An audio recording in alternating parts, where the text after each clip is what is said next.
Salam Business Türkmenistan TikTok kanalının ağızları yine görüşünüz yali kameraları ne edip kuruyanız diyen sorulara şöyle cevap vereyim. Görüşünüz yali yanında 500 GB'lık hard disk var. Tuner var.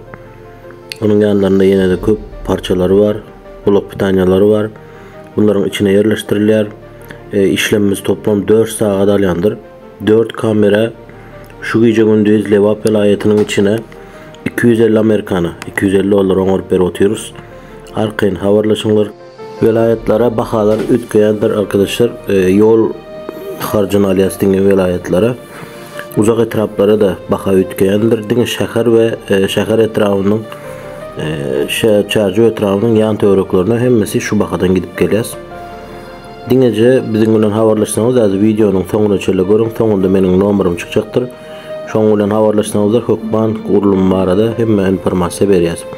Bu arada köp adamlar soraýar, "Ağam kameralarınız sesli mi, sessiz mi?" Sessizleri de var, sessizleri de var. Her türlü kameralar var ve bahaları da ütköşük değişýändir.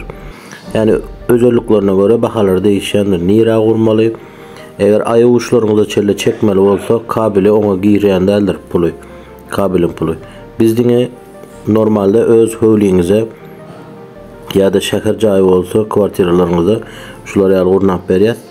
Ýöne eger üýüňiziň diametri ulygy bolsa, kvadrat metri oňa görä baha ýene-de ütkendir. Kabelleriň metri 6 manatdandyr. Meselem diýelim aýak ucuňyza çekmeli bolsa, ol addelni hasaplanýandyr. Aýak ucuňyza çekmeli bolsa, aýak uçda kameralarynızı şehir ýerinde bolsaňyz, etraf ýerinde bolsaňyz 15 tutuk mellekleriň dine öňdäki jaýlar üçin hiç gel sıkıntı yok. 4 san kameran 250 dolara kurup berýändir. Sistemimizi hem telefonuň üstü bilen görüp biljeksiniňizler. Telefonuňyza da baglap berýäs. Dünýäniň islendik ýerinde bolsaňyz da informasiýa alyp bilýäňiz, açyp bilýäňiz we görüp bilýäňiz. Şonuň üçin Lebap Lux kamera bilen habarlaşyňlar. Helmi da sizleriň hyzmatyňyzda bolmaly dowam edýäs. Görüşüňiz ýaly her gün işlerimiz bolup dur. Her günde videolarını koyup dururuz. Eğer kimde kime gıdıklanyan bolsa yurt dışından öz ailelerini ya da öz kardeşlerini ya da öz üyünü görmek istese şular ya telefonun üstü bilen arkayın bizim bilen havarlaşınlar. Size iyi onut fiyatlarla, iyi gowu bakalarla Lebap Lux kamera hizmet etmeye devam edecektir. Teşekkürler.